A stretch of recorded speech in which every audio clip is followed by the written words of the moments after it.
Okay, good morning. Good morning mga tropa, mga kaswali. Our vlog for today is ano na tayo.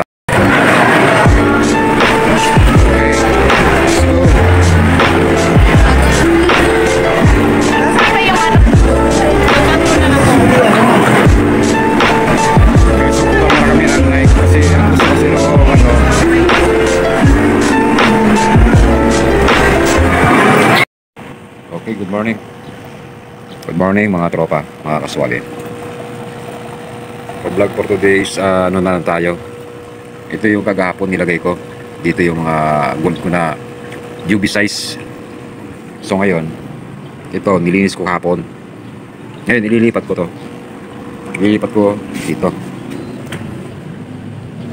Yan, ito, nagsample na ako ito. Naglagay na ako. Binalik ko yung mga gold ko rito. Ngayon, pag ano na siya, mature na itong mga ito, ibababa ko naman dun sa tab ko sa baba. Tapos para magamit ko doon sa mga picky beam, dito ko ilalagay. Yan o. Kasi kaya inakit ko kasi yung mga breeder ko, yung mga UV size na gold ko, gawa ng para matutukan ko sila sa pagkain. Kasi sa baba naman, meron naman ako maliliit doon. Kaya ang ginagawa ko, pag medyo malalaki na itong mga ito, doon ko na ito ililipat. Sa baba ulit, babalik ko sila sa dati. Malabo na yung ating mga tropa. Kasi, ano eh, baka yung kamera. Para may sabit yung ito. Sa mga tropa. Yan, okay na. O sige, mga kaswabe ko yan. Bali, kakat mo muna kasi ililipat ko lang to. Dito na lang ipapakita ko paano ko ilipat ha. Salamat.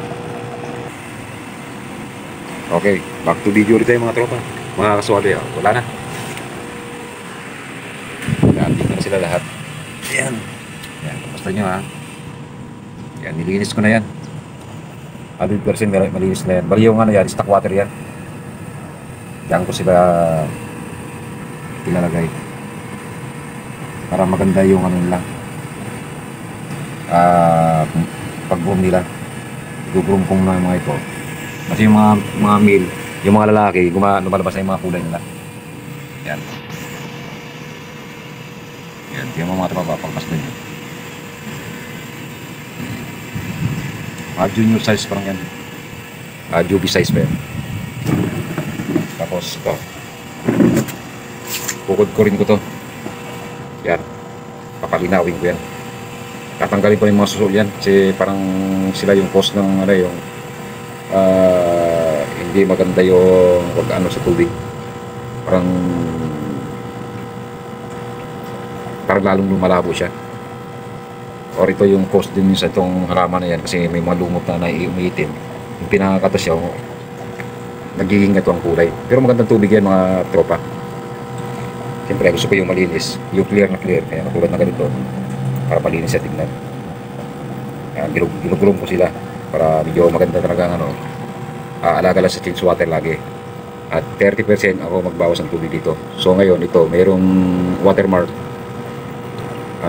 Dadagdagan ko pa yung mga tropa. Kasi may stock water naman ko ron para maganda yung tubig nila. Okay. Maraming salamat at don't forget to follow na lang dun sa Facebook page ko.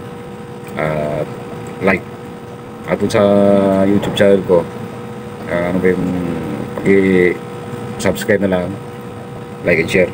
Okay, para updated kayo dun sa